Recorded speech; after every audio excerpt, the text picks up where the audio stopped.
ఇక కేటీఆర్ రేపు ఏసీబీ ముందుకు వెళ్తున్నారు. అయితే అంతకు ముందే ఫార్ములా ఈరేస్ కేసులో కాసేపట్లో ఏసీబీ విచారణకు హాజరు కానున్నారు senior IAS officer Arvind Kumar.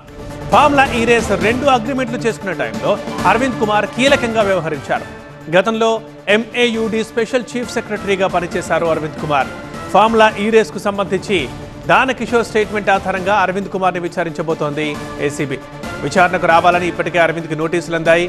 నిజానికి జనవరి 2నే విచారణకు హాజరు కావాల్సి ఉన్నా కొంచెం సమయం కావాలని ఏసీబీని కోరారు అరవింద్ కుమార్. ఏసీబీ నమోదు చేసిన కేసులో A2గా ఉన్నారు అరవింద్. అప్పట్లో హెచ్ఎండిఏ ప్రిన్సిపల్ సెక్రటరీగా ఉన్నారు. ఇవాళ విచారణకు రాబోతున్నారు ఏసీబీ ముందుకి అరవింద్ కుమార్.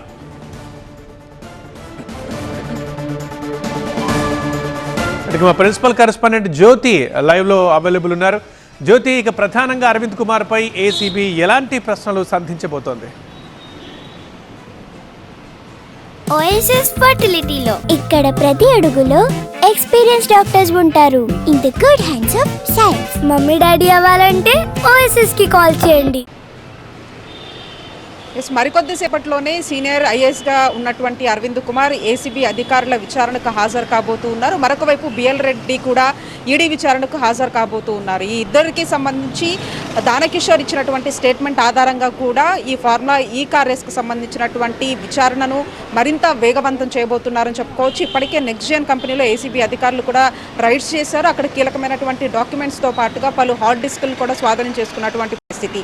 ప్రధానంగా ఈ ఫార్ములా ఈ రేస్కు సంబంధించి 2 అగ్రిమెంట్ల విషయంలో చాలా కీలకంగా వ్యవహరించారు ఐఏఎస్ అధికారి అయినటువంటి అరవింద్ కుమార్. మరొక వైపు బిఎల్ రెడ్డి సైతం కూడా ఏదైతే డబ్బులు బదిలీ చేసినటువంటి అంశంలో కూడా ఆయన కీలకంగా వ్యవహరించారన్న నేపథ్యంలో కూడా ఒకవైపు ఈడీ బిఎల్ఎన్ రెడ్డిని విచారించబోతోంది. ఫెమా నిబంధనలు కావచ్చు, అంతేకాకుండా మనీ లాండరింగ్కి పాల్పడ్డారన్న కోణంలో బిఎల్ఎన్ రెడ్డిని విచారించబోతూ ఉంటే మరొక వైపు ఏసీబీకి సంబంధించి కూడా పూర్తి స్థాయిలో ఈ 2 అగ్రిమెంట్లకు సంబంధించి చెల్లించినటువంటి ఏదైతే 45 కోట్లు ఎక్స్ట్రాగా రిజర్వ్ బ్యాంకు నుంచి పడినటువంటి వడ్డీ ఏదైతే 8 కోట్లు మొత్తంగా 55 కోట్లకు సంబంధించినటువంటి అంశాలకు సంబంధించి అటు అరవింద్ కుమార్ని ప్రశ్నించబోతూ ఉన్నారు. పూర్తిగా ఈ కేసు అంతా ఏసీబీ చూస్తూ ఉంటే మరొక వైపు ప్రధానంగా ఈడీ కూడా ఏసీబీ దగ్గర నుంచి ఇప్పటికే పలు ఆధారాలను కూడా సేకరించింది. వాళ్ళ మీద పెట్టినటువంటి సెక్షన్స్ కావచ్చు, అంతేకాకుండా ఈ ఫార్ములా ఈ రేస్కు సంబంధించినటువంటి బదిలీలైనటువంటి అంశాలకు సంబంధించి వివరాలను తీసుకుంది. కాబట్టి మొత్తం కూడా ఈ కేసుకు సంబంధించి విచారించబోతుంది. అటువైపు ఐఏఎస్ అధికారి